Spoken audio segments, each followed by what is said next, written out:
You know, our life in marriage before Elevate, it was very ups and downs. So the highs were very high, but the lows were really low. Last year was a really difficult year for us on our marriage. Jacob and I were coming into about 2 years of marriage at that time.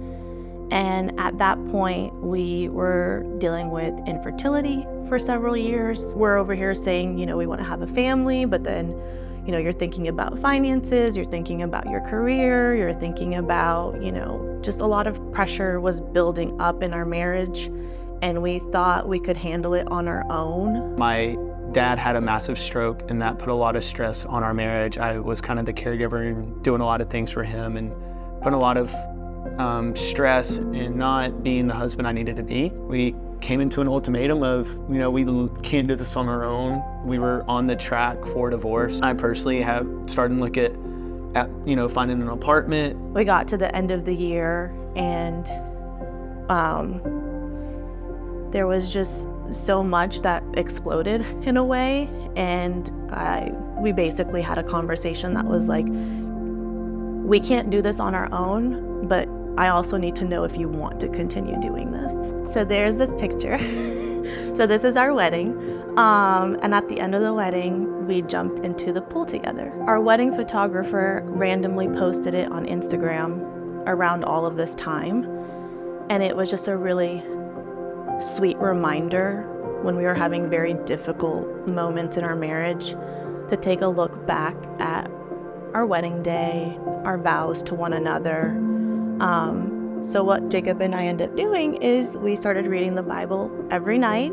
And before this, we weren't reading our Bibles. We started looking at wedding pictures every night. The next step was then finding a church and finding community. And so on our very first day, we get to Elevate City. Groups launch are usually in January, and it gotten pushed back.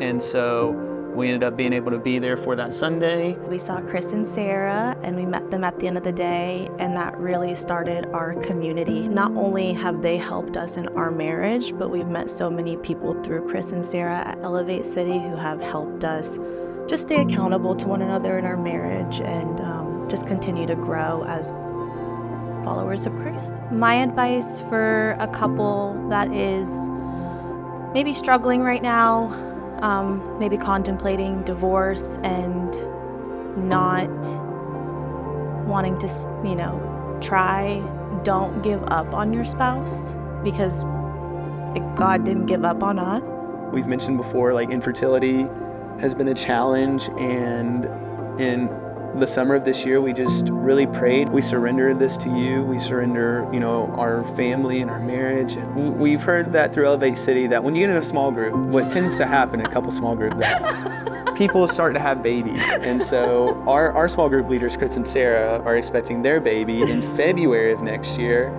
And we are expecting our baby in March of next year. And then just blessing our marriage. Yeah. This is, again, the best we've ever been. And not to say we don't have moments of trials and moments of challenges. It's not perfect. It's not, every day is sunshine and rainbows. But at the end of each evening, we know that we lay together and pray together. And it's just the best. The best. So I don't know how to put it any other way. I think this is just the next step that God's calling us to take. So we've committed our marriage. We've committed, I think, ourselves to just following Him and what He's guiding us to do.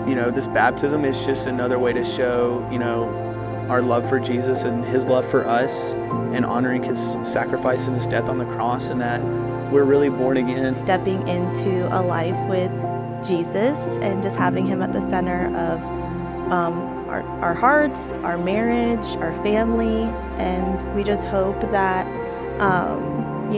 we just continue to serve Him and honor Him in just everything that we do. And we are so excited for baptism.